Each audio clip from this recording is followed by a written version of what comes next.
Let's go! Sumama ka na! Sabi kay Chin ng kaibigang si Ana. Saan naman tayo pupunta?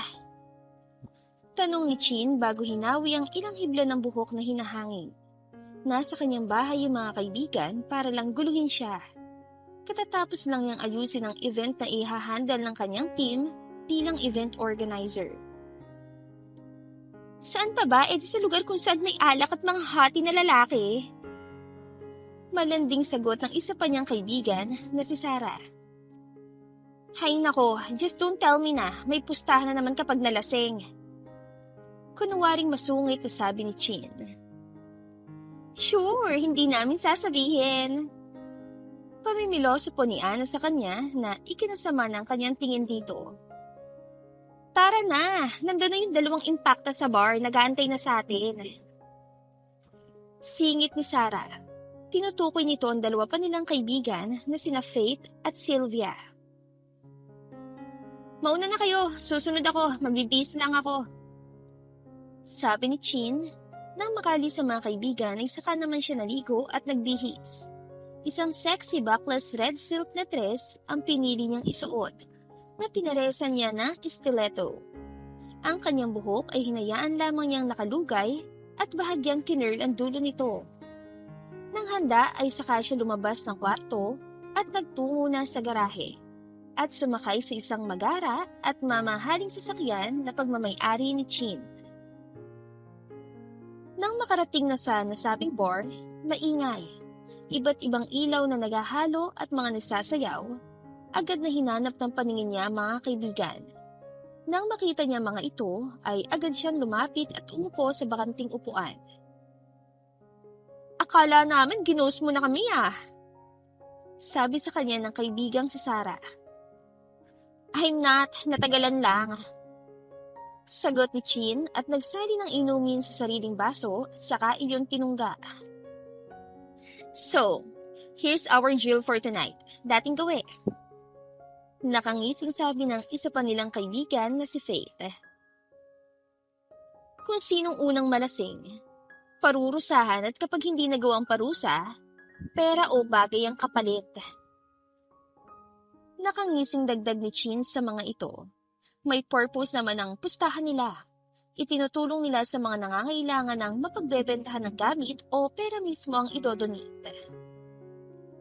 Okay, deal! Sigaw nilang lahat na magkakaibigan. Panay ang kwentuhan, inuman at tawanan nilang magkakaibigan. At nang matamaan ay kanya-kanyang punta na ng dance floor silang magkakaibigan. Iginiling ni Chin ang kanyang katawan kasabay ng musika ng bar. Nang ilibot niya ang kanyang tingin, ay dumako iyon sa isang lalaki na prenteng nakaupo sa isang stool ng bar counter. Napangisi si Chin at bahagyang napahagikik. Pagkakataon nga naman. Mahinang bulong nito sa sarili bago naglakad palapit sa lalaking yon. Hey, Mr. Saigo! Malanding bunga ni Chin sa lalaki na walang iba kundi si Dirk. Sikat itong businessman at isa sa kilalang bilyonaryo. Do I know you? Iyon ang isinagot ni Dirk sa kanya matapos siya nitong tignan mula ulo hanggang paa. No, pero kilala kita. Nakangiting sabi ni Chin. May kasama ka ba? Dugtong pa niyang tanong. Wala, mag-isa lang ako. Sagot naman sa kanya ni Dirk. If you know, may I know you? Para naman patas. Well, I am Chin. Nakangiting pakilala ni Chin sa sarili habang nakalahad ng kanang kamay. Tinanggap naman iyon ni Dirk. Nang magdikit ang kanilang palad, ay para bang may dumaang daloy na kuryente sa pagitan nila. Kaya naman siya na mismo nagbawi ng kamay. Nice name. So, Chin, may kasama ka ba? Tanong sa kanya ni Dirk. I'm with my friends, but don't mind them. I'm yours. Biro ni Chin sa lalaki dahilan para matawa silang pareho. Silly woman. Komento ni Dirk bago ininom ang alak na nasa baso na kanyang hawak. So, ba't ka nandito? Tanong ni Chin, bago sinanyasan ng bartender para umorder ng drinks. I got engaged with a woman I don't even love. Seryosong sabi ni Dirk bago muling uminom. Bakit naman? Curious na tanong ni Chin. Because of business. Kibit balikat na sagot ni Dirk. Ininom naman ni Chin ang alak na ibinigay ng bartender. Hindi pwedeng tanggihan? Tanong ni Chin, nang hihinayang dahil sa nalaman. As if naman I have a choice. Sagot ni Dirk sa kanya, napabuntong hininga naman siya. Then it means that you have no commitment on her. Tanong ni Chin na kalaunan ay ngumisi. Yeah, I guess. Tipid na sagot ni Dirk sa kanya. Nagpatuloy sila sa kwentuhan at inuman hanggang sa malasing. Let's dance? Aya ni Chin kay Dirk matapos tumayo sa kanyang upuang stool chair. Hindi ako sumasayaw. Medyo lasing na sagot ni Dirk sa kanya. Napasimangot naman siya at umiling. I'll teach you. Tara na! Pagpumilit ni Chin sa lalaki habang nagpapakyut pa. Pwede ba akong tumanggi? Nakangiwing tanong ni Dirk habang may mapupungay na mga matang nakatingin sa kanya dahil sa kalasingan. Hindi. Malanding sagot ni Chin at niyakap ang braso ni Dirk at saka ito inakay sa dance floor. Woo! Let's dance! Sigaw ni Chin habang nakangiti. I'm not good at this. Kaos na boses na sabi sa kanya ni Dirk. I told you, tuturuan kita. Sabi ni Chin at kumindat sa binata. Kasunod noon ay tumalikod siya at idinikit ang sariling katawan sa harap ng lalaki, bago gumiling kasabay ng musika. Stop, you're seducing me. Barito ng boses na bulong sa kanya ni Dirk na ikinangisi niya. Yeah? Patanong na sagot ni Chin, saka humarap sa lalaki at inilagay ang parehong kamay sa magkabilang balikat nito, habang ang kamay ni Dirk ay nasa kanyang bewang. Tinulungan niya ang lalaking sumayaw kasabay ng musika, at nang magtama ang kanilang mga mata, ay para bang may nag-uudyok sa kanya na halikan ng mapupulang labi ng lalaki. Ngunit bago pa man niya gawin ang iniisip, ay naunahan na siya ni Dirk. Marahan na nitong idinampi ang labi kay Chin, at nang makabawi siya sa pagkagulat, ay sa kanya tinugon ang halik ng binata. Kahit ngayon lang, sabi sa isip ni Chin at hinayaan ng lalaki sa ginagawa nitong paghalik sa kanya. Nang maghiwalay ang kanilang labi, ay pareho silang habol ang paghinga.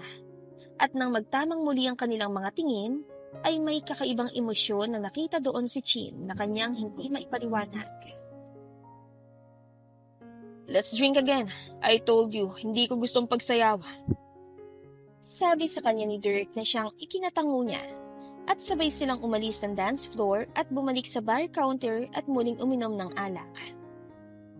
Nang mas malasing silang pareho, dala na rin ang alak, ay muli siyang hinalikan sa labi ni Dirk. Natawa pa muna si Chin dahil sa pagkagulat bago ito tinugon. Wanna come with me? Lasing na tanong ni Dirk kay Chin. Where? Kumukurap-kurap ang mga matang tanong ni Chin dahil sa kalasingan. Sa malapit na hotel. Sagot ni Dirk at hinapit ang kanyang bewang na siyang mahina niyang ikinasinghap bago ngumiti. You're planning something, ha? Lasing na tanong ni Chin kay Dirk bago humagikik. Hanggang sa makarating sila sa isang hotel, itinulak siya papasok ni Dirk at isinara ang pinto bago siya nito isinandal sa nakasaradong pinto bago marahang sinimulang halikan. Will you give yourself to me? Tanong ni Dirk kay Chin. I will only give myself if you're my boyfriend. Sagot ni Chin sa kanya. Kung ganon, will you let me be your boyfriend? Paos na boses na tanong ni Dirk sa kanya. Napalunok siya at para bang nawala ang kalasingan dahil sa narinig. Tinatanong mo lang yan para maibigay ko ang sarili ko sa'yo. That means na hanggang ngayong gabi lang pero malilimutan mo rin kinaumagahan. Seryosong sabi ni Chin kay Dirk. I promise, I won't forget you. Sinserong sabi ni Dirk sa dalaga. Lumambot ang puso ni Chin. Paano niya tatanggihan ng lalaking matagal na niyang pinapanta siya? Okay, I trust you. Sagot ni Chin at ito na mismo ang kusang humalik sa binata. Hanggang sa namalayan na lamang niya ang pagdampi ng likod niya sa malambot na kama at ang sunod-sunod na pag-alis ng kanyang kasuotan na siyang tinatanggal ni Dirk. Ang halik ng lalaki ay bumaba sa kanyang leeg, pababa sa kanyang hinaharap. Ang isang kamay nito ay marahang minamasahe sa kabila niyang dibdib. Ah, Dirk, babe. Halinghing ni Chin nang marahan itong paglaruan ng isa niyang dibdib. Napaigik na lamang si Chin nang kasunod noon ay ang pagpasok ng matigas na bagay sa kanyang pagkababae. Ang sakit ay unti-unting napalitan ng sarap at ligaya, hanggang sa matapos ay pareho at pagod silang nakatulog ng mahimbing. Kinaumagahan ng magising si Chin ay nakaramdam siya ng kakaiba. Nang imulat niya ang kanyang mata, ay ganoon na lamang ang pagkagulat niya nang makita ang katabi at doon lang niya naalala ang nangyari. Shucks! Ibinigay ko sa sarili ko sa kanya. I'm no longer a virgin! Medyo restrikal na sabi ni Chin sa sarili bago tinignan ng katawan sa ilalim ng kumot. Doon niya nakitang wala siyang saplot ni isa. Napakagatlabi siya habang inaalala ang nangyari kagabi. Bukod sa ibinigay niya ang kanyang sarili sa lalaki, ay boyfriend na rin niya ito. Umaasa siyang hindi siya nito makalimutan sa pagmulat ng mga mata nito. Inilapit niya ang mukha sa binata at hinalikan ito sa labi bago umalis sa kama. Isinuot niya ang damit at inayos ang sarili bago lumabas ng hotel room nila. Balak niyang magpunta sa isang coffee shop para bumili ng kanilang agahan. Nang makalabas ng hotel, ay halos katapat lang nito ang coffee shop na gusto. She ordered same coffee, pancakes, and cookies. Gising na kaya siya? Pagkausap niya sa sarili habang palabas ng coffee shop, napangiti siya sa kawalan sa sayang nararamdaman. Nang nasa lobby na siya ng hotel, ay tumunog ang kanyang cellphone. Nang makitang isa ito sa mga kaibigan niya, ay agad itong sinagot ni Chin. Yes? Bungad ni Chin sa kabilang linya. And where the hell are you, Chin? Rehistrikal na tanong ni Sarah sa kanya. Somewhere. Bakit ba?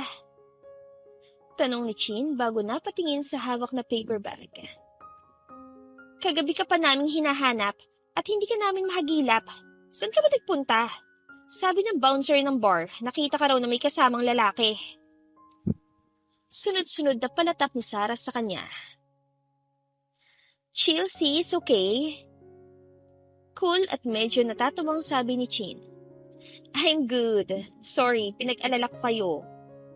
Dugtong pa niya.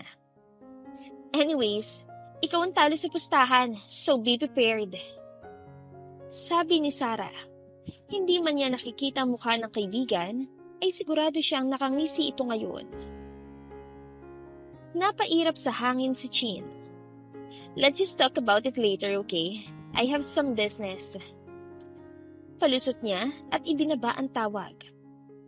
Sa isip-isip ni Chin ay baka gising na si Dirk, kaya naman mabilis siyang sumakay ng elevator patungo sa floor kung nasa ng hotel room nilang dalawa. Magandang kanyang pagkakangiti lalo na nang bumukas ang elevator. At nang lumabas siya ay bumungad sa kanya sa labas si Dirk. Magulo ang buhok nito at halatang may hangover pa. Akmang babatiin niya ito nang kumunot lang ang noon nito at lampasan siya at saka sumakay sa elevator. Laglag ang panga ni Chin habang nakatanaw sa nakasarang elevator kung saan nandun si Dirk. Hindi napigilan ni Chin ang pagtulo ng kanyang luha sa kanyang pisngi. Ang kanyang ngiti ay naglaho na parang bula. Ang saya ng kanyang nararamdaman kanina ay napalitan ng sakit. Kinalimutan mo ko. You don't remember me? Paanas na sabi ni Chin bago itinapon sa basurahan ang biniling agahan sana nilang dalawa. Pagaksyang natawa sa sarili bago pinahid ang sariling luha. Bakit ba ako napaniwala? Of course, it's just a one-night stand at wala lang yun para sa kanya na. Ginawa mo namang big deal, Chin. Damn, he don't remember me. Pagkausap ni Chin sa sarili bago mahinang sinampal-sampal ang magkabilang pisngi upang magising sa katotohanan. Hindi naman siya ganoong kadesperada pagdating sa pag-ibig at sex. Pero nang makasama niyang binata kagabi, ay para bang may sariling isip ang kanyang puso at katawan para ibigay sa lalaki. Kaya ngayon, siya naman ang lumuluha dahil sa dala ng katotohanan. Talo na nga si Chin sa kanilang laro, ay pati ba naman ang kanyang puso ay nasawi. Malalim siyang bumuntong hininga at saka naglakad patungong elevator para bumaba sa first floor at nang makaalis na sa lugar na ito. Bilang parusa mo sa pagkatalo, magiging kasambahay ka lang naman. Nakangising sabi ng kanyang kaibigan na si Sarah. Ang iba nilang kaibigan ay parang natutuwa pa sa kanyang kalagayan. Ganito na nga nangyari sa akin. Parurusahan niyo pa ako. Ungot niyang sabi bago uminom ng wine sa kanyang baso. A deal is deal. Ngising sagot ng mga kaibigan ni Chin na siyang ikinairap niya. Whatever. Inis na sagot ni Chin. At saan naman ako magiging kasambahay? Taas ang isang kilay dagdag niya. Di sa bahay ng taong nakalimot sa'yo. Nakangising sagot sa kanya ni Sarah na siyang ikinalaki ng mga mata ni Chin. What the heck? Are you freaking even serious about that? Inis na tanong ni Chin sa mga kaibigan. Yes, we are. Settle na lahat. Ngising sagot ni Faith sa kanya. Oh please, bakit sa bahay pa niya? Sa iba na lang. Pakiusap ni Chin. Alam niya ang tinutukoy ng mga kaibigan niya ay ang pamamahay ni Derek. Doon siya magiging kasambahay ng isang buwan. Ayaw mo yun? Malay mo, maalala ka. Sagot sa kanya ni Sarah, hindi naman siya nakasagot at nanatiling tahimik. Napabalikwas mula sa pagkakatulog si Dirk nang muli niyang mapanaginipan ng dalaga na kanyang nakatalik. Ngunit kahit na ganon ay hindi niya makita ang mukha ng dalaga. Damn it, I can't remember you. Gigil na sambit ni Dirk sa kawalan at tumayo saka nagtungo sa kanyang banyo para maligo. At pakalmahin ang nagtutumigas niyang sandata. Marami pa siyang gagawin at kinakailangan niyang bisitahin ngayon ang kanyang strawberry farm.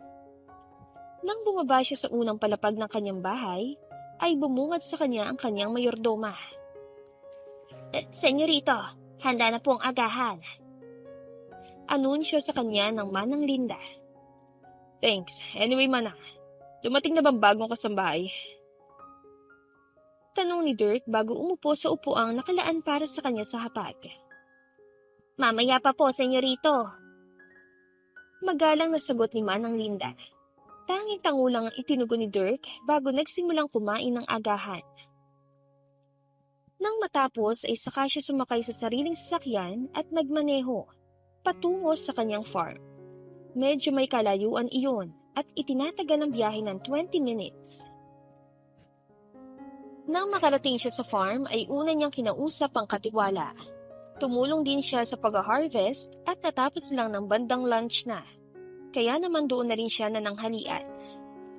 Nang makarating siya sa kanyang mansyon ay hindi pa man siya nakakababa ng sasakyan ay tumunog na ang kanyang cellphone. Nang makita kung sino ito ay alanganin man sagutin ay sinagot pa rin niya. Yes, hello? Malamig na boses na bunga ni Dirk sa kabilang linya bago lumabas ng kanyang sasakyan at naglakad papasok ng kanyang bahay. Honey, don't you miss me? Tanong ng nasa kabilang linya na walang iba kundi si Minzy, ang kanyang fiancé dahil sa kasunduan. What do you need? Seryoso pa ring tanong ni Dirk sa babae. I just miss you. Kaya pinagplanuhan kong bumisita dyan at magstay. Baka sa boses na sabi ni Minzy ang pinalidad na siyang ikinainis niya. Akmang magsasalita pa sana siya nang makarinig siya ng nabasag. Nang tignan niya iyon, ay bumungad sa kanya ang nabasag na baso na akmang pupulutin ng babaeng hindi pamilyar sa kanya, ngunit nakasuot ng pang-maid. Pinatay niya ang tawag at itinuon ng buong atensyon sa dalagang nakatagilid sa gawin niya. Face me, woman. What did you do? Walang emosyong tanong ni Dirk sa dalaga. Unti-unti naman itong humarap sa gawin niya. At nang magtama ang kanilang mga tingin, ay natigilan siya. Those eyes ay pamilyar sa kanya, ngunit hindi niya magawang maalala kung saan niya ito nakita. Sorry, sir. Sabi nito, gayunpaman, ay hindi bakas sa boses nito ang sensiridad na para bang labag rin sa loob nito. Manang Linda! Pasigaw na tawag ni Dirk sa mayordoma. Ilang saglit lang ay mabilis na sumulpot ang matanda. Siya bang bagong kasambahay? Tanong ni Dirk sa matanda. Yes po, sir. Kadarating lang po kanina. Pasensya na po sa nagawa niya. Paumanhin ng mayordoma matapos mapansin ang basag na baso. Hindi ko naman sinasadya, manang. Sabat ng babae. And what is your name? Tanong ni Dirk. Chin. Chin po, senyorito. Ngiting sagot ng dalaga sa kanya na kinatangulang niya bago ito tinalikuran. Daig pa niyang may amnesia sa hindi pag-alala sa akin . Mahinang palatak ni Chin pagkaalis ni Dirk. Anong binubulong-bulong mo dyan?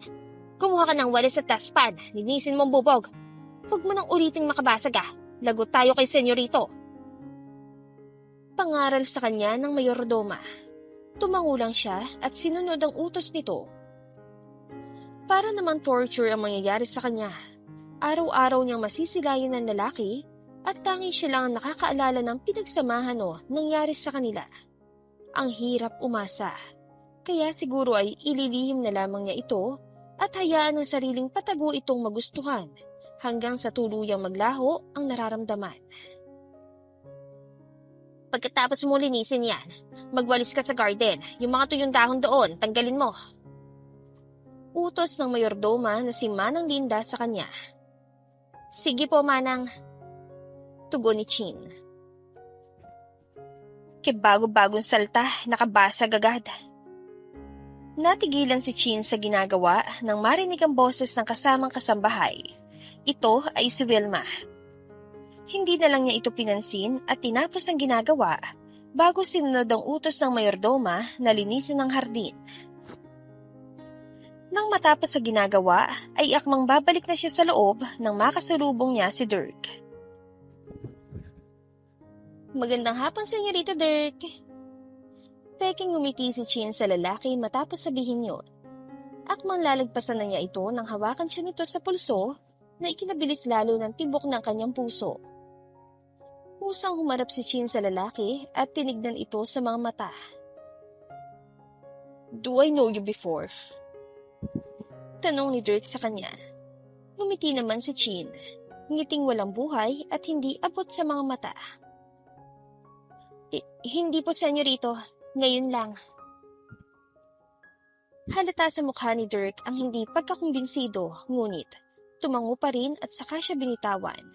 Kaya naman doon na nakahinga na maluwag si Chin bago umalis papalayo kay Dirk. Kasalanan ito ng mga kaibigan niya . Itinapon siya rito na para bang ganun yung kadali na makisama sa lalaki.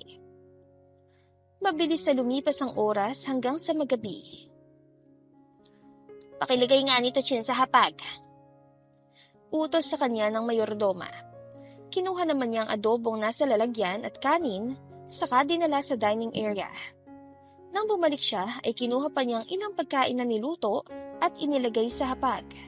Nang matapos, ay saka siya bumalik sa kusina.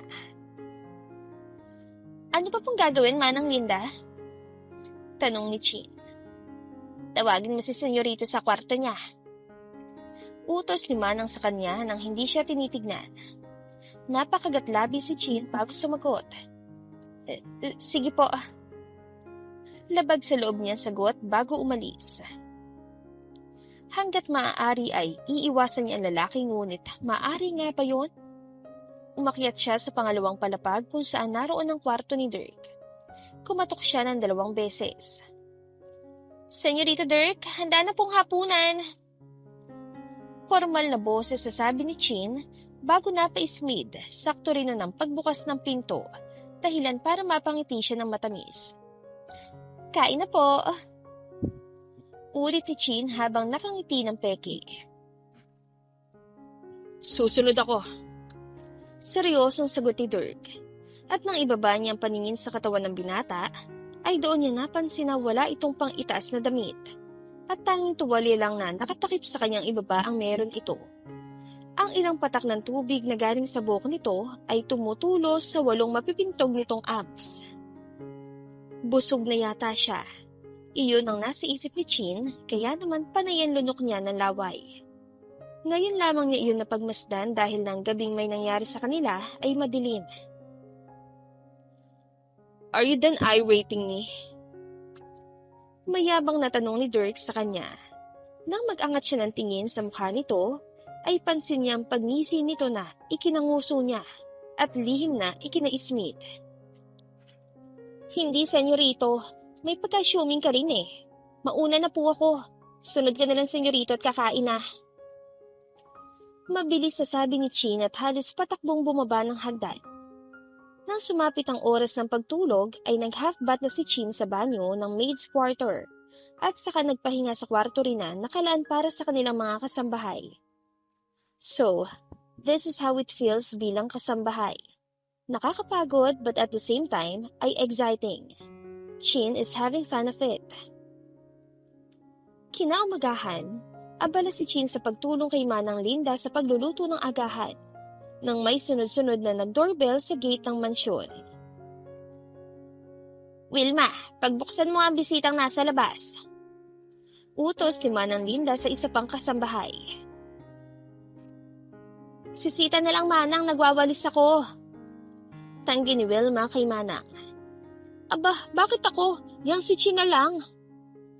Tugon ni Sita, kaya naman ay walang nagawa si Chin, kundi ang bumuntong hininga at gumiti kay Manang Linda. Ako na po. Pagpayag ni Chin bago umalis at nagtungo sa mataas na gate para pagbuksan ng kung sino mang bisita. Isang magarang kotse ang bumungad sa kanyang pagkabukas. Ano pong kailangan niyo, ma'am? Magalang niyang bungad sa babaeng lula ng sasakyang magara. Where is Dirk? Masungit at mataray na tanong ng babae at bahagya pa nitong itinaas ang sunglasses na suot. Hindi niya maiwasang hindi mapakunot ang noo. Ano pong kailangan mo kay senyorito, ma'am? Tanong ni Chin. It's none of your business. Fiancé niya ako kaya pupunta ko dito kahit kailan ko gusto. Pasigaw na sagot ng babae sa kanya bago pinandar ang sasakyan. Nakanganga naman siya bago napakurap-kurap. Fiancé? Hindi makapaniwalang bulalas ni Chin bago pagak na natawa. Fiancé may asa. Inis niyan dugtong bago naglakad pabalik sa loob ng mansyon. Pagkapasok sa loob ay naroon na ang babae at nakalingkis na ito sa braso ni Dirk. Nag-iwas ng tingin si Chin dahil agad na nanakit ang kanyang mga mata. Nagtungo na lamang siya sa kusina ngunit bago pa man siya tuluyang mawala sa paningin ng 2 magkalingkis, ay tinawag na siya ng higad. Hey you maid! Natigilan si Chin nang tawagin siya ng babae na siyang fiancé ni Dirk. Ano yan, ma'am? Tanong ni Chin pagkaharap. Ngunit ang tingin ay wala sa babae, kundi na kay Dirk na siya ring nakatingin sa kanya. Prepare me coffee na, may honey. I want my breakfast is pancake with a chocolate syrup. Malanding utos ng babaeng fiancé sabay haplos sa braso ni Dirk na siyang ikinatiimbagang ni Chin ng palihim. Yes, ma'am. Pagkatalikod ni Chin ay doon lang siya napairap. Mabuti na lang nang kumakain ng dalawa ay inutusan siya ni Manang Linda na maglinis sa pool area. Ayos na kay Chin iyon basta makalayo at hindi lang makita ang dalawa. Malalim siyang napabuntong hininga habang naglilinis. Pangako, hindi rin naman kayang tuparin. Inis na pagkausap ni Chin sa sarili bago kinuhang panlinis ng pool. Ipapakasal daw siya dahil sa negosyo, edi magsama sila. Iritang dagdag ni Chin sa sarili. What are you murmuring there, Chin? Halos mapatalon sa pagkagulat si Chin nang marinig ang baritonong boses ni Dirk. Senyorito Dirk! Gulat na sabi ni Chin. Wala po. Sabi niya at nag-iwas ng tingin. Ano namang ginagawa nito dito? Tanong ni Chin sa isip. Bakit po kayo nandito? Pag-iba ng usapan ni Chin. Nagpapahangin. Tipid na sagot nito at nag-iwas ng tingin. Mainit sa pool area dahil tinanggal ni Mang Carding ang takip. Paano nagpapahangin? Takang pag-iisip ni Chin ngunit tumango na lamang. How about you? Anong ginagawa mo dito? Mainit dito. Balik tanong ni Dirk sa kanya. Akala ko ba, senyorito, kaya ka nandito ay dahil mahangin? Bakit naman sinasabi mo sa akin ngayong mainit? Tanong ni Chin sa kanya. Maglilinis po ako ng pool kaya ako nandito. I thought mahangin. Mainit pala. Sige na, alis na ako. Sabi ni Dirk na animong pikon bago umalis. Mahina namang napatawa si Chin dahil doon. Nang matapos sa paglilinis ay bumalik siya sa loob at saka kumain ng agahan, kasabay ang mga kasamang kasambahay. Lumaki siyang pinagsisilbihan ngunit ngayon ay kabaliktaran ang nangyayari. Ngunit ayos lang sa kanya at walang problema. Ang ganda ng fiancé ni Senyorito, no? Dinig ni Chin na sabi ni Wilma, ang kausap nito ay si Sita. Oo, medyo mataray nga lang. Sagot naman ni Sita rito. Hindi na lang niya pinakinggan ang usapan ng dalawa at kumain na lamang. Masakit para sa kanya na makita ng harapan ng fiancé nito. Mag-fiancé man ang dalawa dahil sa kasunduan, ay mali pa rin ang ginawa ni Chin at Dirk. Ngunit hindi iyon pinagsisihan ni Chin dahil iyon ay pareho nilang ginusto ng gabing yun. Masaklap nga lang ngayon dahil hindi siya nito maaalala. Honey, talk to me! Dinig ni Chin ang malakas na boses ni Menzi na siyang fiancé ni Dirk. Abala si Chin sa paglilinis sa CR na narito sa first floor ng bahay. Susunod naman niyang gagawin ay pagbabalik sa likod bahay, kung nasaan ang garden. Hindi siya inuutusan sa pagpupunas ng mapasagin dahil baka makabasag na naman siya. I told you, Mincy. Tigilan mo kagugulo sa akin ha. I'm busy with my life. Tinig niyang sagot ni Dirk sa babae. Pero fiancé mo ko. Bakit mo ako ginaganito? Maarting sabi ni Mincy sa lalaki. Halatang spoiled brat ito sa paraan nito. Stop this, Mincy. I have no time for you. Seryosong sabi ni Dirk at saka iniwan ng babae. Nagpapadyak naman sa inis si Minzy. Hindi alam ni Chin kung matutuwa o maaawa ba siya sa babae. Lumabas siya ng banyo matapos maglinis. Napatingin sa kanyang babae. Hey you! Get me some juice! Masungit na utos nito. Now! Ang kupad mo! Binabayaran ka ng fiancé ko pero napakabagal mong kumilos. Galit itong sabi nang hindi agad siya kumilos. Tumalikod na lamang si Chin at kumuha ng juice sa kusina at saka ibinigay kay Mincy. Stupid! I want apple juice. Bakit grape flavor to? Inis nitong sabi at itinapon ng juice sa sahig. Doon naubos ang pasensya ni Chin. With all due respect, ma'am, wala kang sinabi kung anong flavor. It's just a juice. At saka wala rin kaming apple juice flavor, no?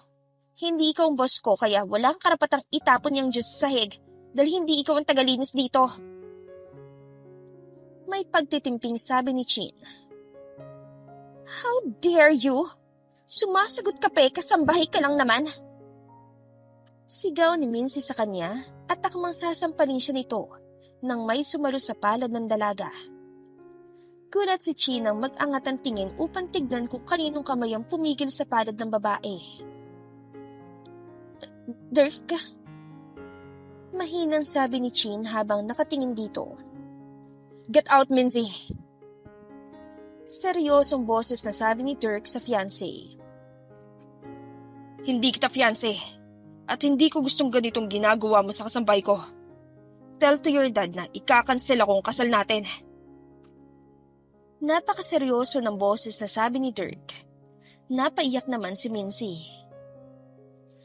You can't do this to me!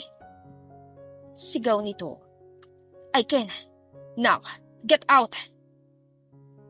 Sagot ni Dirk bago pinanood ang paglabas ng masamang loob na si Mincy. Sorry. Sabi ni Chin dahilan para harapin siya ni Dirk. She's been getting into my nerves for a week at hindi ko na kaya. Huwag ka mag-sorry, wala kang kasalanan. Linisan mo na lang to at magpahinga ka. Iyon ang sabi ni Dirk bago siya nito iniwang nakatulala habang nakatingin dito. Sinunod niya ang utos na lalaki hanggang sa lumipas ang buong araw ay hindi niya ito nasilayan. Sabi ni Manang Linda ay abala raw ito sa mini office nito na nasa sariling kwarto. Si Manang Linda rin ang tagahatid ng pagkain dito. Sa sumunod na araw ay inutusan siya ni Manang Linda. Chin, ikaw ang maglinis ng kwarto ni Senyorito. Magpaalam ka muna bago pumasok. Okay po, sige po. Tanging sagot niya, pigil ang tuwa sa boses. Dahil sa wakas, makikita niya na ito. Iwasan mong makabasag. Naku, pagagalitan ka na't baka bawasan ang sahod mo. Pakiusap sa kanya ni Manang Linda. Ngumiti lang siya at tumango. Nang makarating sa labas ng kwarto ni Dirk, ay kumatok ng 2 beses si Chin. Sir Dirk? Tawag niya rito. Ilang sandali lang ay bumukas ang pinto at iniluwa nito si Dirk. Halatang kagigising lang. Ngumiti ng matamis si Chin. Sir, handa ng agahan mo. Inutusan na rin ako ni Manang Linda na linisin ang kwarto mo. Magiliw na sabi ni Chin. I'll watch you cleaning my room. Seryosong sabi ni Dirk bago siya nito hinila papasok sa loob ng kwarto. Grabe ka naman, senyorito. Natatawang sabi ni Chin at tagpaypay sa sarili. Inilibot niya ang tingin sa kabuuan ng kwarto nito. Napaka-manly, malawak at malinis. Halata ring mamahali na mga kagamitan, sa gitna ay may king-size bed. Ikaw ang unang beses maliban kay Manang ang nakapunta rito. You should be thankful. At huwag ka mambasag ng gamit Bilin pa ni Dirk sa kanya. Yes naman, senyorito.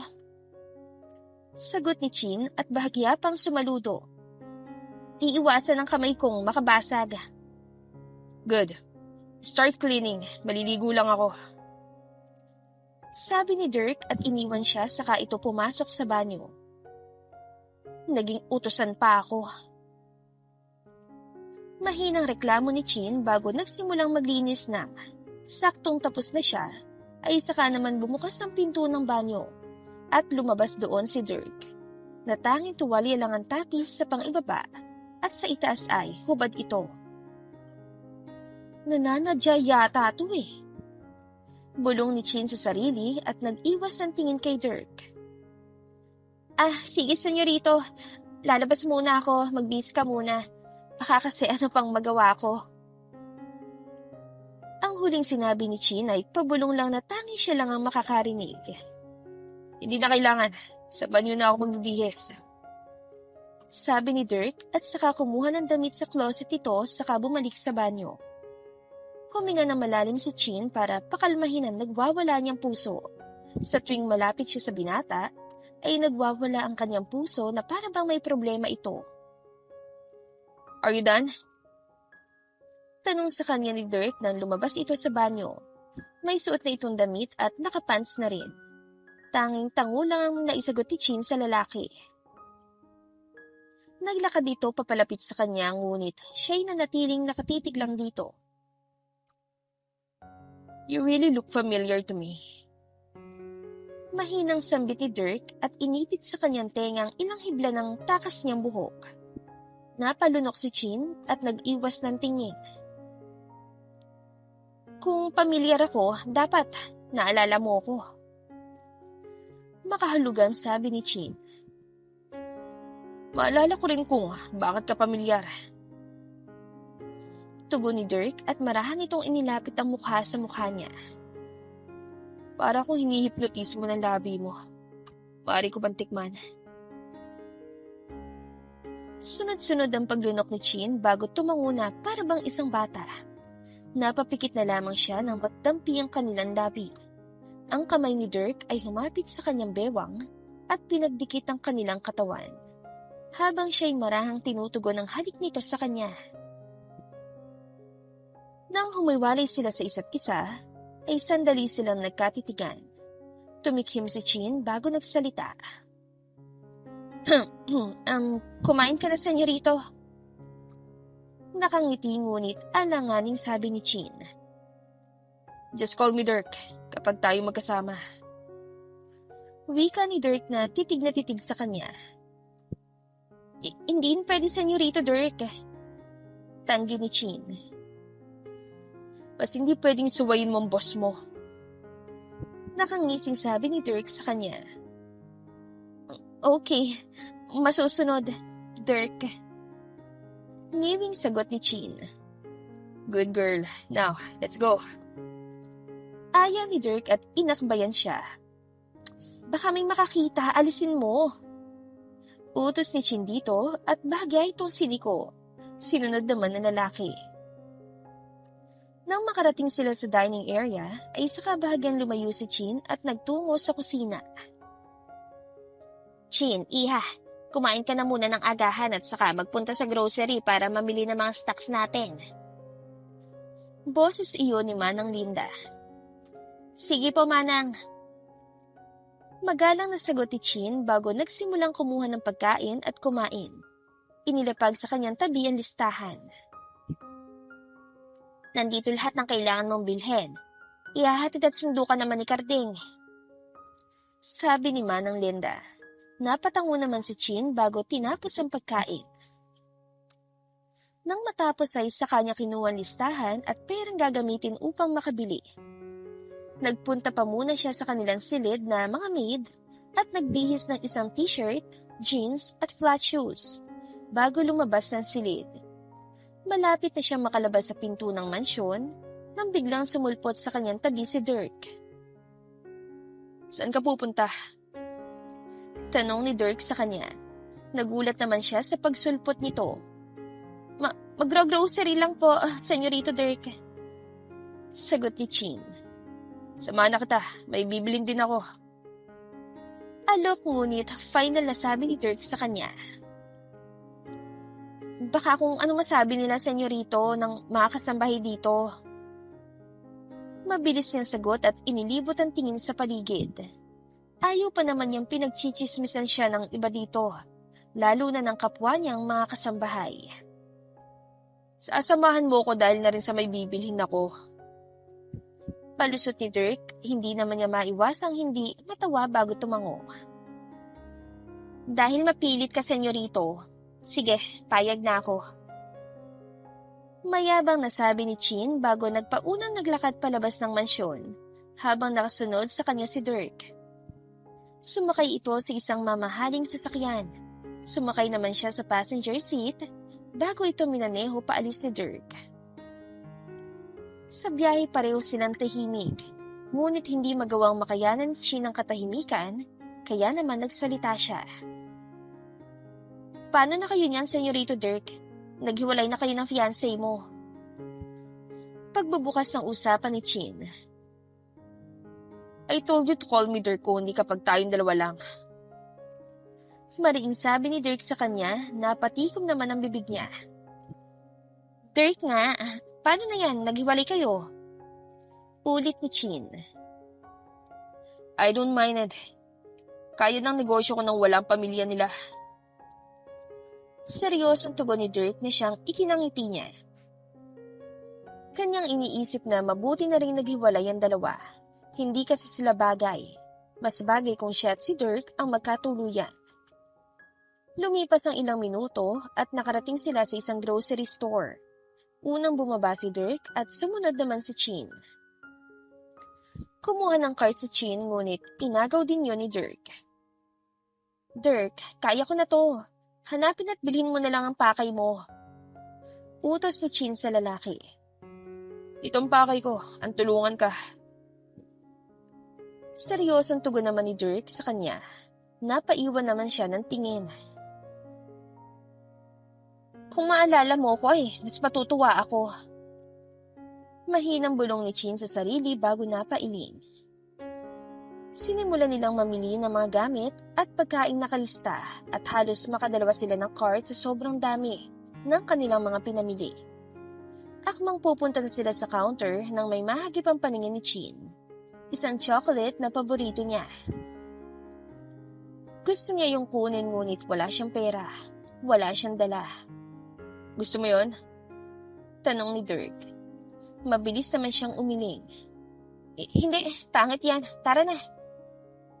Aya ni Chin bago tinulak ang hindi gaanong punong cart dahil ang punong-puno ay iyong dala ni Dirk. Nang makabayad na sila ay napakarami nilang dala. Nang makalabas sila at makasakay siya ng kotse, ay saka naman doon nagpaalam si Dirk na may nakalimutan daw ito. Bumalik ka kagad Bili ni Chin sa lalaki. Ilang sandali lang ay bumalik ito at may dalang paper bag. Nang makapasok ito sa loob ng sasakyan, ay nagulat siya nang iabot ito iyon sa kanya. Para saan to? Tsaka ano to? Tanong ni Chin, nagtataka. Tignan mo, para sa'yo yan. Nakangiting tugon ni Dirk bago binuhay ang makina ng sasakyan. Nang buksan niya iyon at makitang ito ang chocolate na tinitigan niya kanina at gustong bilhin, ay kusa siyang napangiti at napayagak sa braso ni Dirk.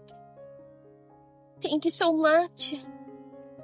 Pasasalamat niya na parabang anong oras ay maiiyak siya. Hindi niya alam na bibilhan siya nito. Hey, stop it. Baka mabunggo tayo. Sita sa kanya ni Dirk, natawa naman siya at humiwalay dito. Again, salamat. Ulit ni Chin at nangingiting binuksan ng chocolate bago sinimulang kainin. Kahit hindi siya nito maalala, ay masaya na siya sa parang ganito sila. Ngunit mas magiging masaya siya kung naalala na siya nito. Nang makarating sila sa bahay ay tinulungan siya ni Dirk na buhati ng mga pinamili. Sinalubong tuloy siya ng mapanghusgang tingin ng mga kasamang kasambahay. Ngunit deadma lang siya dahil masaya siya. Naku naman, Chin, bakit kay Sir ka pa nagpatulong? Bungad ni Manang Linda na makita sila. No worries, Manang. Ako ang nagalok. Magalang at bahagyang nakangiti na sabi ni Dirk sa ginang. Sasagot na sana siya ngunit nauna ito sa kanya. Ilang linggon lumipas, mas naging malapit sila ni Dirk dahil sa araw-araw na pagkikita. Isang araw, nasa kanyang kwarto si Chin kung saan ang maid's quarter ay tumawag sa kanyang tinatagong cellphone ng kaibigan. What do you need? Bungad ni Chin sa kaibigan. Mahina ang kanyang boses, iniiwasang may makarinig sa kanya. Is that how you say hi to your friend? Boses iyon ng kaibigan niyang si Sarah. Just say it, baka may makarinig sa'yo sa akin. Sabi ni Chin. Okay. Napatawag ako para mangamusta. You know, medyo worried kami sa'yo. Alam mo na kung hindi mo kaya, pwede mo nang isuko ang vacation house mo sa Tagaytay. Sabi sa kanya ng kaibigang si Sarah. Napairap naman siya sa hangin.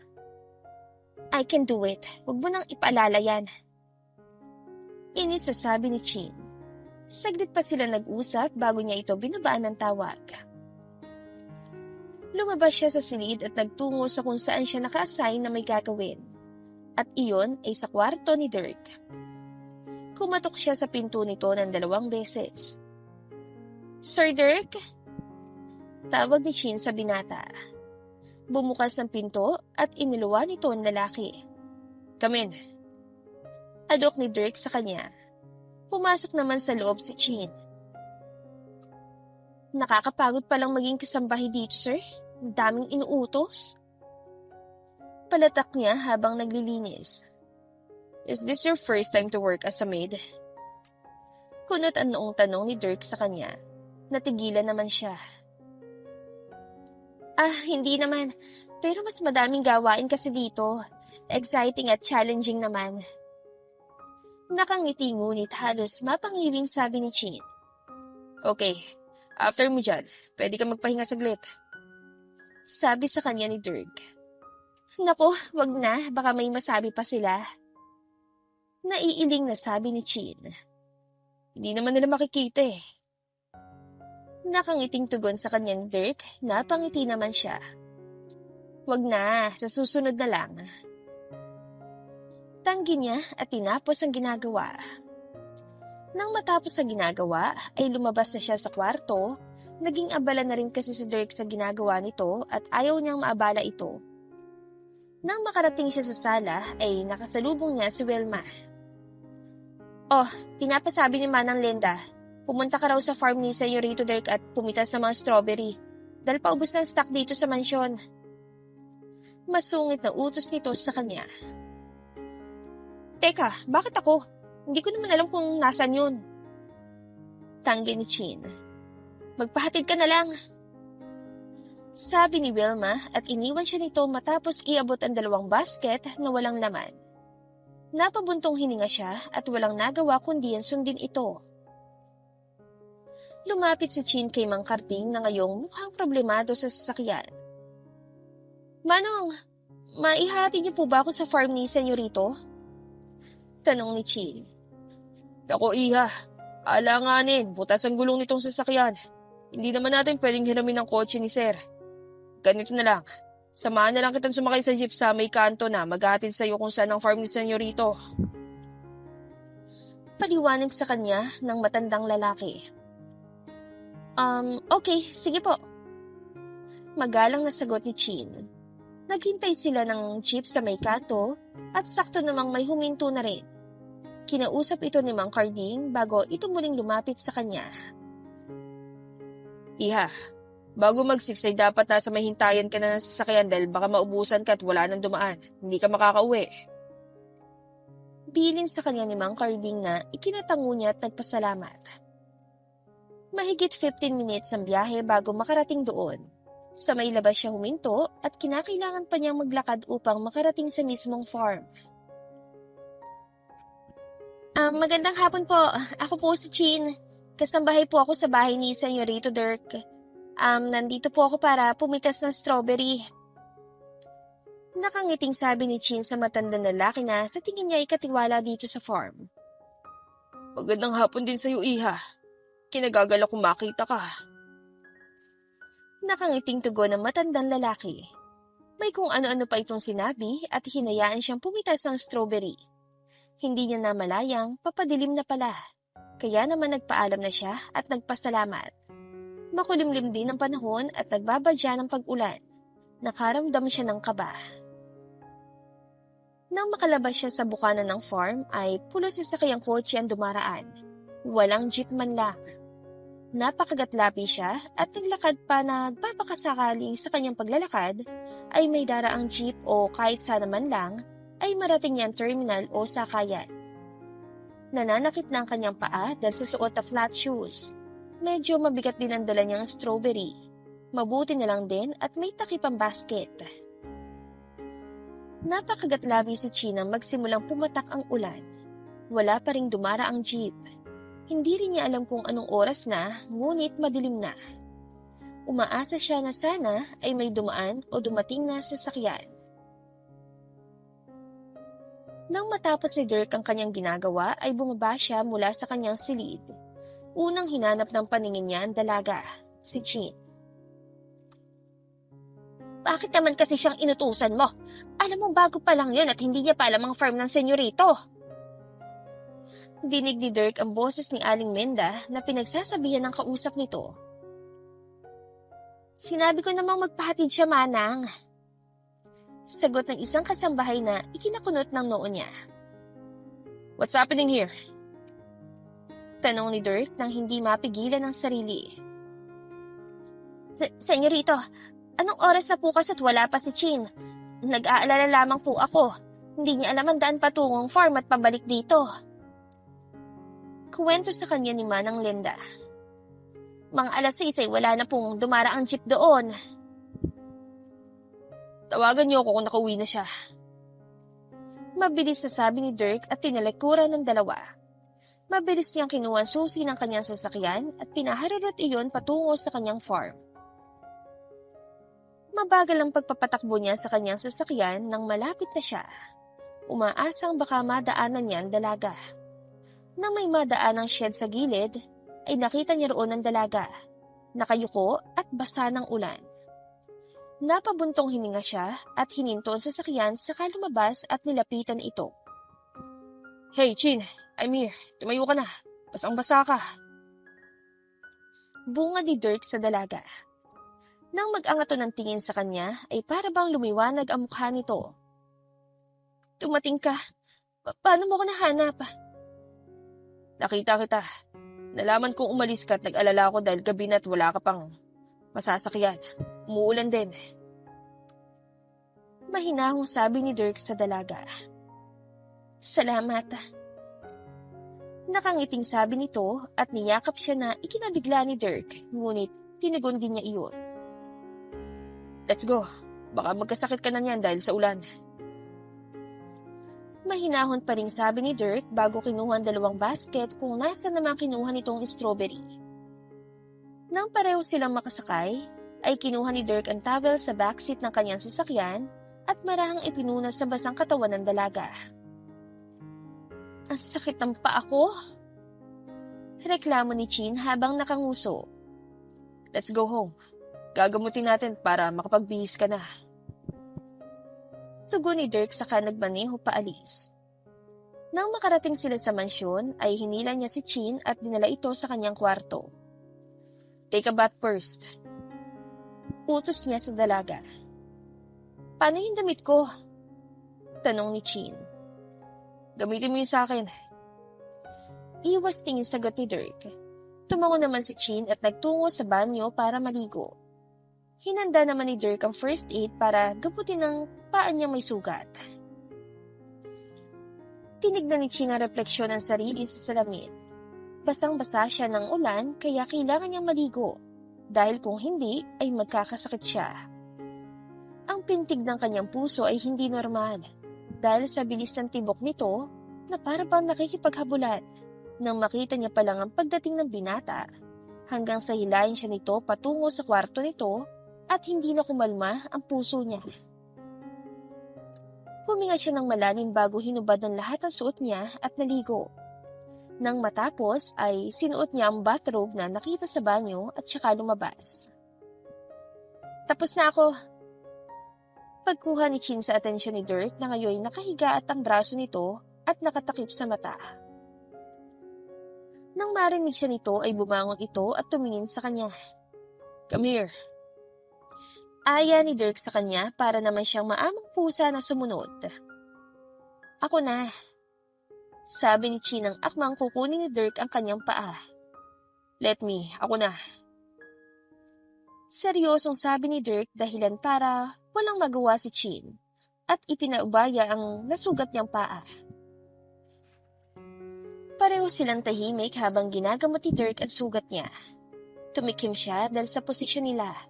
Wala siyang suot na ano paman sa loob ng bathrobe, ang kanyang katawan ay nakaharap sa lalaki.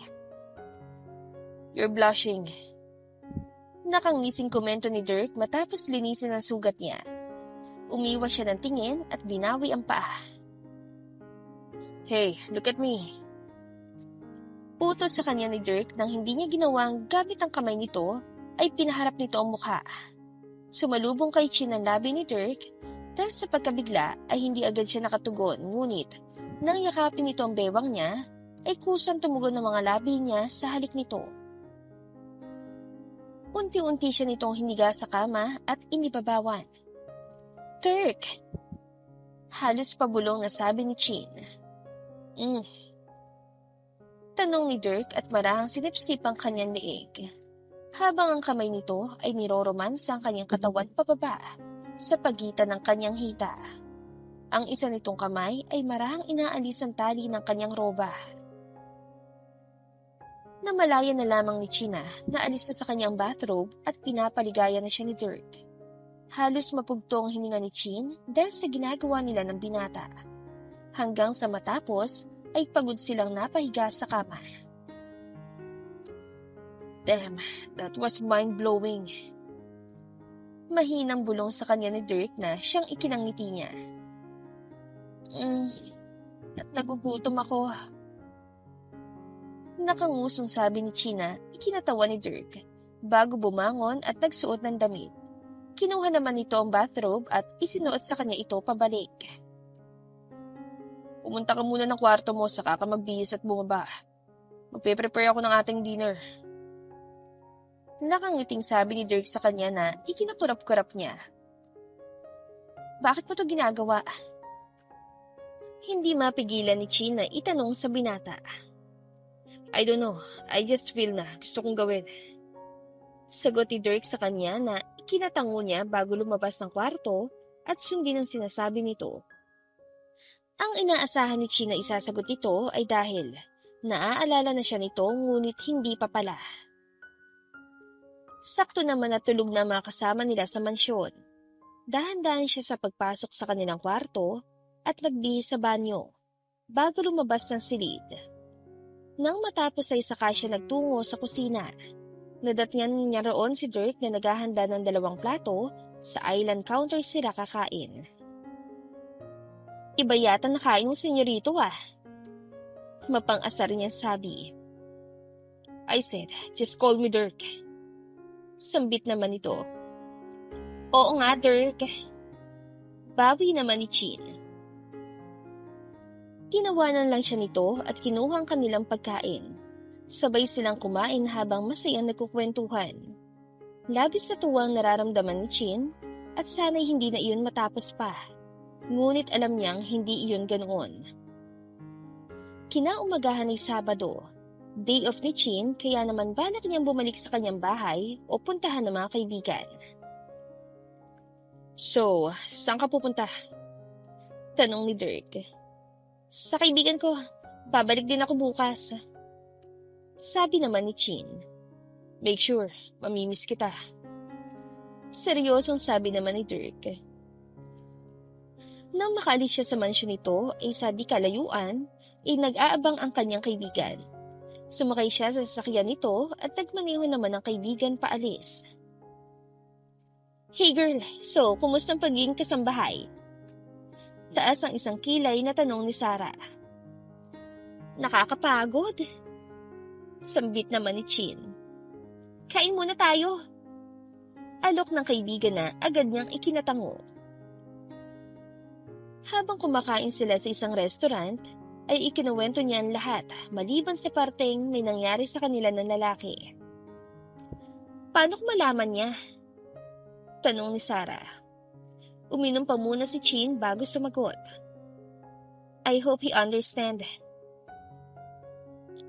Hindi pa rin mawala sa isip at panaginip ni Dirk ang paulit-ulit niyang napapanaginipan. Malaking palaisipan iyon para sa kanya. Nang gabing magpunta siya sa bar ay alam niyang meron siyang nakatalik na babae. Hindi niya matandaan ang mukha nito at iba pang alaala. Nang magising siya ng umagang yun ay wala na siyang kasama sa hotel room. Kaya naman ay napagdesisyonan na rin niyang umalis. Akala niya ay normal lamang yun kagaya ng dati. Ngunit kakaiba iyon dahil halos gabi-gabi niya itong napapanaginipan. Nang tumawag ang kanyang kaibigan sa kanya upang ayain siyang mag-bar sa parehong bar kung saan niya nakilala ang dalagang naka one-night stand niya, ay agad siyang pumayag dahil na rin sa may iba pa siyang pakay. Nang makarating siya sa nasabing bar, ay agad siyang pumasok sa loob ngunit sa halip na puntahan kung nasa ng mga kaibigan, ay nagpunta siya sa kung saan nakakonek ang mga CCTV. Good evening, sir. Bawal po kayo dito. Salubong sa kanya ng isang lalaki. Hindi mo ba ako nakikilala? Kaibigan ako ng may-ari ng bar na to. I could also pay you to shut up. Walang kasing seryoso na sabi ni Dirk sa lalaking napalunok naman ito at tumango. Ano po bang kailangan niyo, sir? Tanong ng lalaki kay Dirk. Sinabi naman niya ang pakay, kung kailan siya nagpunta dito at kung anong nangyari na maaring makita sa CCTV. Ilang sandali lang ay nahanap din sa wakas na lalaking tagabantay ang footage. Nang ipanood iyon sa kanya, ay agad niya nakita ang mukha, hanggang sa may babaeng lumapit sa kanya at nakipag-usap. Hindi niya makita mukha ng dalaga dahil nakatalikod ito sa gawin ng CCTV. Ngunit ang humarap ito ay gano'n na lamang ang pagkagulat at bigla sa nakita. Chin? Gulat niyang bulalas at muling natahimik at kunot noong pinanood ang footage. Nag-usap silang dalawa habang paminsan-minsang nagtatawanan, habang umiinom hanggang sa pareho silang tumayo at nagpunta ng dance floor at doon na nakatang CCTV. Tulala at malalim ang iniisip ni Dirk habang papalabas ang CCTV room. Hindi niya mahanap ang tamang salita upang may masabi. Pakiramdam niya ay trinaydor at niloko siya. Ang dalagang halos gabi-gabi niyang napapanaginipan at hinahanap-hanap ng sistema niya ay ang babaeng nagpahulog din ng loob niya. Araw na ng linggo at kagaya ng pangako ni Chin ay bumalik siya. Nagpahatid siya sa taxi at nang makarating ay saka siya pumasok sa mansyon. Sa bukana pa lamang ng loob ng bahay ay tanaw na niya sa living room si Dirk. May nagkalat ng bote ng alak sa tabi nito. Umagang-umagay alak na agad ang almusal nito. Dirk, bakit ganito? Anong nangyari sa'yo? Nag-aalalang tanong ni Chin. Dahan-dahan naman siyang nilingon ni Dirk at halos mapaatras siya nang makitang walang emosyon nitong mukha. Ang mga mata nito ay walang kasing lamig sa pagtitig sa kanya. Anong ginagawa ng sinungaling na katulad mo dito? Tanong ni Dirk sa seryosong boses na ikinabigla niya. Shock? Sarkastikong tanong nito. Well, alam ko ng totoo. Sunod-sunod ang naging paglunok niya. Paano mo nalaman? Tanong ni Chin. Simple. Yesterday night, nagpunta ako sa parehong bar na pinanggalingan natin at napanood ko kung paano tayo nagkakilala sa second. Nagising na lang ako na naalala na kita. Nakangising sabi ni Dirk ngunit bakas ang kasarkastikuhan. Doon tumulo ang luha kanina pang nagbabadya. Are you mad at me? Tanong ni Chin sa lalaki. Should I be happy that you hide the truth? Na niloko mo ko? Salubong ang kilay na tanong ni Dirk sa kanya. Ano pang hindi ko alam? Baka pati pagkatao mo, kasinungalingan na rin. Doon ay napayuko si Chin. I'm Amara. Amara Chin Zamora. At hindi ako totoong kasambahay. Pumasok lamang ko dito upang magpanggap dahil sa isang kasunduan. Halos mapatalon sa pagkagulat si Chin nang marinig niya ang pagkabasag ng bote. Ano pa? Meron pa bang hindi ko alam? Lubusin mo na. Hindi ko akalaing magagawa mo sa akin to. Galit na sabi ni Dirk sa kanya na ikinaiwas niya ng tingin bago pinahid ang sariling luha. I'm sorry. Halos pahikbing sabi ni Chin. Ayoko nang makita ka dito. Umalis ka na! Pagtataboy ni Dirk sa kanya na halos ikaturog ng puso ni Chin. Please don't do this to me. Lumuluhan sabi ni Chin ngunit inilingan lamang siya ni Dirk at sinanyasang lumabas na at umalis. I'm really sorry. I hope you forgive me. Huling salita ni Chin bago tumalikod at tumatakbong lumabas ng mansyon. Mahal kita, kaya sana maintindihan mo ako. Nasaktan din ako. Mahinang sabit ni Chin sa sarili bago tuluyang makalayo sa puder ni Dirk. Pakiramdam niya'y pagod na pagod siya. Pinagpapasalamat niyang may dumaan taxi sa hindi kalayuan. Kaya naman agad siyang sumakay at nagpatid sa kanyang bahay. Pinahid niyang walang tigil na pag-agos ng luha sa kanyang pisngi bago sumandal sa kinauupuan. Parang dinurog at paulit-ulit na pinupunit ang puso niya sa tuwing naaalala ang mukha ni Dirk at ang paraan ng pagtingin nito sa kanya. Parang nung nakaraang araw lang ay masaya sila, ngunit ganito agad ang hagupit ng pagbawi sa kanila ng kalungkutan. Umalis na siya dahil baka hindi niya kayanin at tuluyang mawala ang pride at dignidad niya sa sarili. Nang makauwi siya sa kanyang bahay, ay sinalubong siya ng kanyang mga katulong, ngunit ni isa sa mga ito ay hindi niya pinansin. Nagtungo siya sa kanyang sariling silid at doon binuhos ng lahat ng sama ng loob. Akala ko maiintindihan mo katulad ng pag-intindi ko sa pagkalimot mo sa akin. Ngunit nagkamali ako. Mas nagalit ka pa sa inaasahan ko. Lumuluhan sa ni Chin bago tuluyang makatulog dahil sa pagod sa pag-iyak. Ilang araw nang lumipas nang huli sila magkita ni Chin. Lugmok na lugmok pa rin ang lagay ni Dirk dahil sa revelasyong nalaman. Ngunit may parte sa kanyang namimiss ng dalaga. Hinahanap-hanap ang presensya nito. Kung kailan tuluyan ang nahulog ang loob niya kay Chin, ay doon naman niya malalaman ang katotohanang matagal na niyang inaasam. Hindi niya magawang maintindihan ang dahilan nito.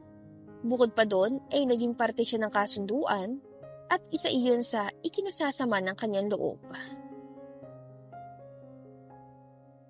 Ganito ka bang mag-move on? Nagpaparenovate ang bahay? Nakangiwing tanong ng isa sa kanyang kaibigan na si Ana. Nandito ang kanyang mga kaibigan sa kanyang bahay para bulabugin siya. What? I'm just busy, okay? Nakasket talaga ito. Iwas tingin sabi ni Chin. Magpalusot ka pa. Iling-iling na sabi ni Sarah. Uminom naman siya sa kanyang juice at sumandal sa kinauupuan. Anyway, kumusta ka na? Kumusta ang buhay ng balik sa pagiging mayaman? Normal naman. Walang ganang sagot ni Chin. Hi, kumusta kayang puso? Malungkot at seryosong tanong ni Sarah. Sa wakas ay may matino rin itong nasabi. Medyo naghihilom na. Sagot ni Chin. Ang lungkot naman kasi ng love story niyo. Bakit hindi mo sinabi ang dahilan mo bakit hindi mo agad sinabi sa kanya na ikaw ang babaeng yun? Usisa ng kaibigan si Faith.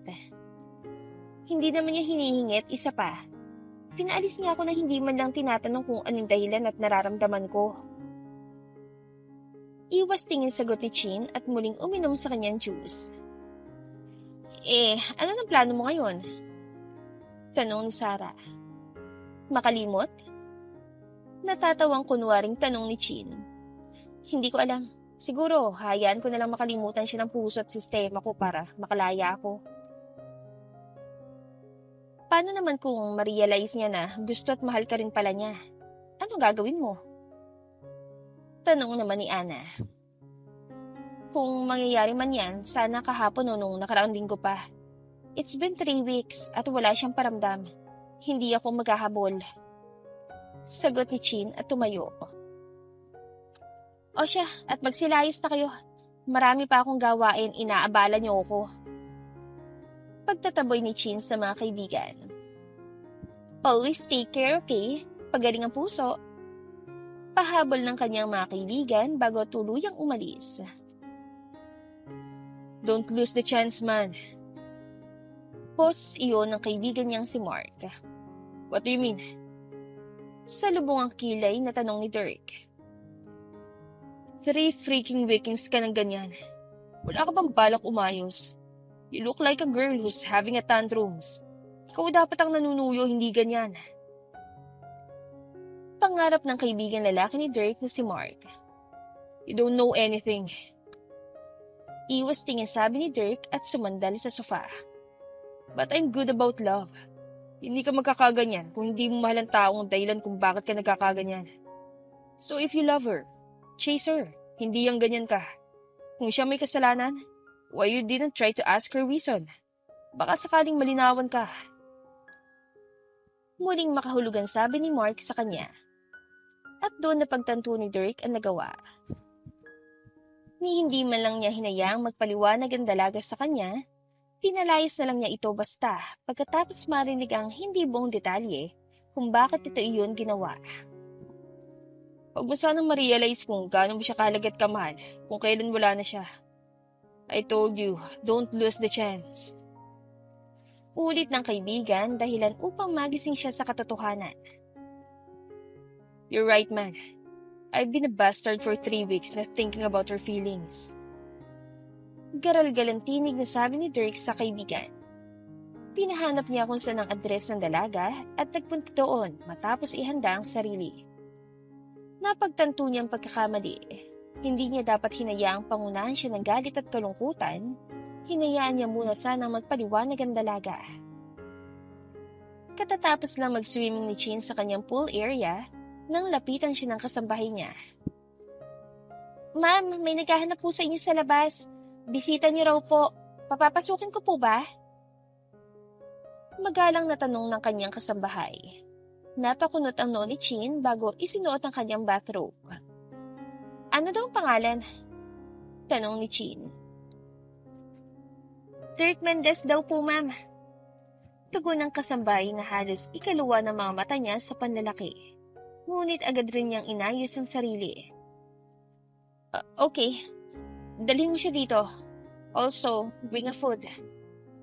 Utos ni Chin at agad namang tumango ang kasambahay at umalis. Inayos niya ang pagkakatali ng kanyang bathrobe at inayos ang buhok bago umupo sa bench na may katapat na mesa. Kasabay ng pagdating ng pinahanda niyang pagkain ay ang pagdating ng taong hindi niya inaakalang muli pang makikita.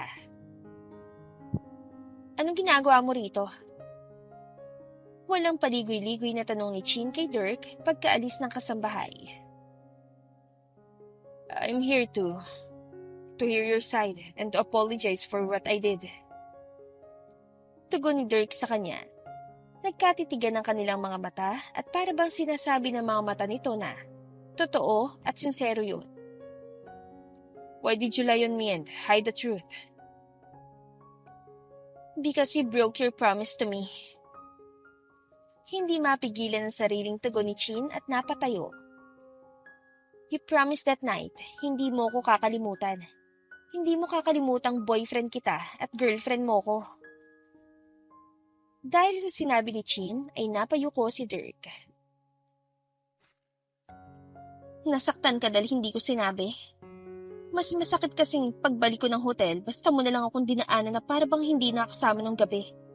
Hindi ko sinabi dahil gusto kong ikaw mismo sa sarili mong makaalam ng katotohanan.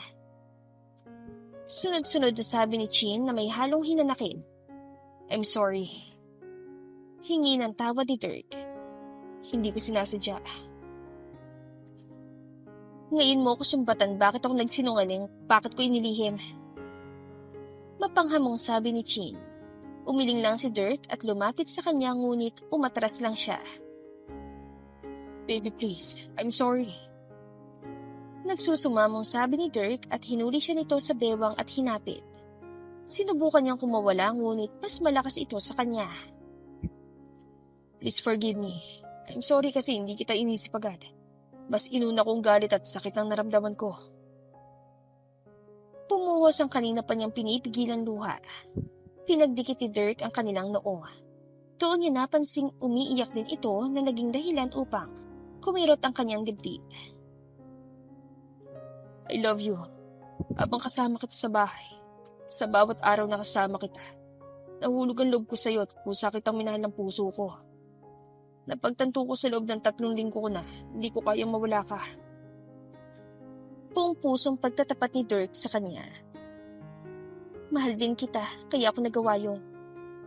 Masakit para sa akin pero sa tuwing kasama kita at pareho tayong masaya, nakakalimutan ko ang dahilan kung bakit ako nasasaktan. Tugon ni Chin at halos magdikit na ang kanilang labi ni Dirk. Kaya naman hindi na siya nagulat nang idampi nito ang labi sa kanya na siyang buong puso naman niyang tinugon. Kapag nagmamahal ka ay madali sa iyong magpatawad. Kahit maging tanga ka pa dahil ganun ang pag-ibig. Hindi man naging maganda nangyari sa atin. Sisiguraduhin kong paliligayahan kita sa bawat araw na magkasama tayo. Masuyong sabi sa kanya ni Dirk at niyakap siya. Ganun din ako sa iyo, mahal ko. Tugon ni Chin at niyakap pabalik ang lalaki. At dito na po nagtatapos ang ating kwentong pag-ibig. Kung nagustuhan mo ang kwento, please leave a like, comment, share, and subscribe to my channel for more wonderful stories. Hanggang sa muli, paalam!